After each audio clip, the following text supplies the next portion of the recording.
Well, we also heard the Liberal leader pledge today his commitment to clean drinking water for First Nations communities in this country. And that issue is just one of many that's been raised by the Assembly of First Nations in this campaign. They are calling this election one of the most consequential in Canadian history. The organization also releasing its election priorities last week, looking to the parties for clear and firm commitments to increase the well-being of the country's First Peoples. Well, Cindy Woodhouse Nepinak is the National Chief of the Assembly of First Nations. Chief, thank you for taking the time. Thanks for having us.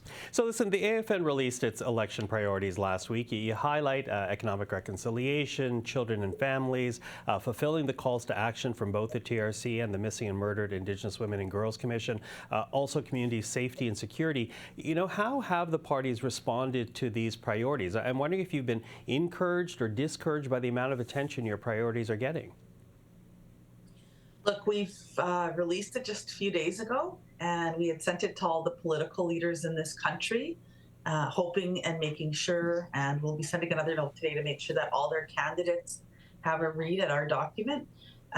We'll also be hosting a series of discussions with each of the leaders.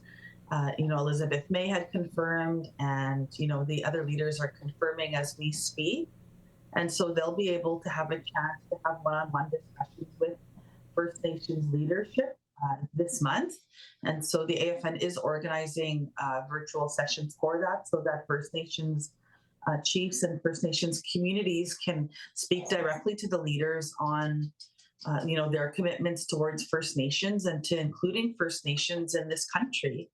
Okay, and to that, we don't actually have, sadly, all the time to go to each priority. And I will say that the full list priorities is on the AFN website for people to check out. But I do want to touch on one area in particular, because the call to diversify the economy in regards to Donald Trump, as you say, has revived the desire to get pipelines built across the country. Indigenous ownership is being raised as a virtue.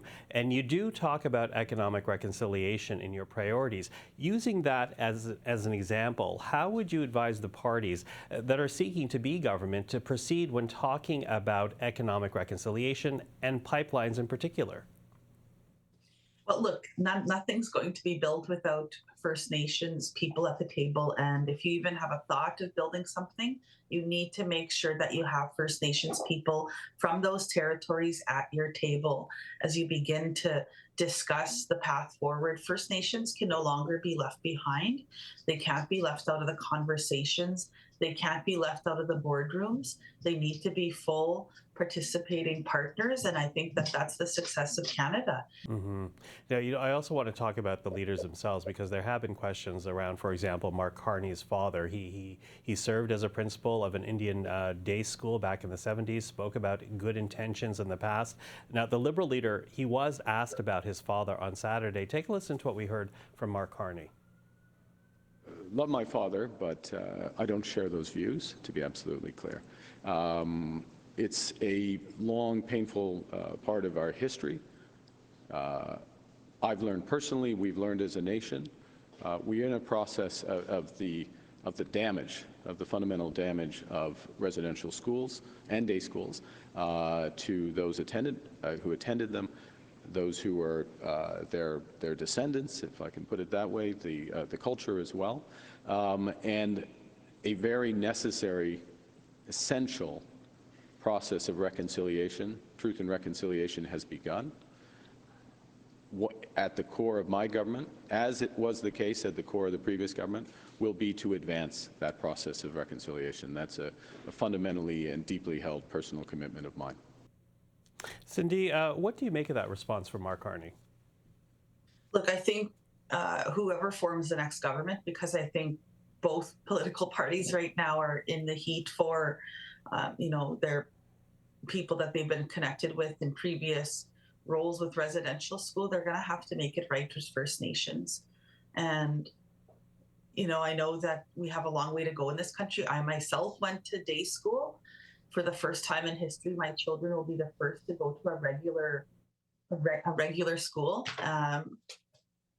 But it's painful when we talk about the past at the same time as we move forward, making sure that, like I say, First Nations as full participants at tables around this country when provinces and the feds meet, you cannot leave out First Nations anymore because the history can't be whitewashed off.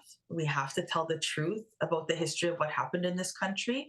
We also have to measure ourselves as a country on the Truth and Reconciliation Report. We're going up to 10 years in December. How far have we come as a country, and what was fulfilled and what was not fulfilled? Are you happy, though, the way Mark Carney answered that question, though? Look, I think, it's a tough discussion. I look forward to having this discussion one-on-one with him, and of course with a group, with our leadership, with Mark Carney on this issue. And I'll have more to say after we meet with him one-on-one with our leadership and Mr. Carney. Does that also go for Pierre Poilievre? Because I know you've expressed concern about his enthusiasm about talking of Sir John A. MacDonald. Why have you decided to be public about that? Look, I think that we have to have these conversations. I want to have this conversation with Pierre Poilievre as well on Sir John A. MacDonald. And then, of course, there's a candidate within Mr. Pierre's cabinet that we also have to have a discussion with him about when we meet in the next week. And these are hard conversations. They're not easy conversations, but we have to face our past to make sure that we never replicate that in the future, and to make sure that First Nations or no other child in this country ever has to go to a residential school again.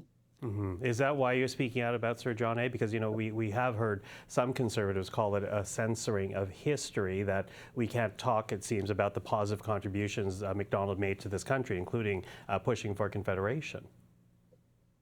Well, you know what? He's also hurt a lot. He's hurt a generation of people, including, every single First Nations family was affected by Indian day school or Indian residential school. Every single family. And so when it comes to my people, like, it's hurtful. And what we've had to endure over the past, since the creation of this country, we signed treaties in good faith that we were supposed to be equal partners together, not be segregated to schools, not be segregated to small pieces of land, and the rest of this, all of our traditional territories taken, which is all of Canada, and pushed aside. Like, we have to make this country a better place for all people, especially, bringing up First Nations people, because, all that segregation caused is, you see other families with homes, for instance, that are paid off generational wealth, when we weren't even allowed to have mortgages. We weren't allowed to leave the community until, after the 1960s, without an Indian agent signing off a piece of paper that we can go to the dentist, let alone get a mortgage.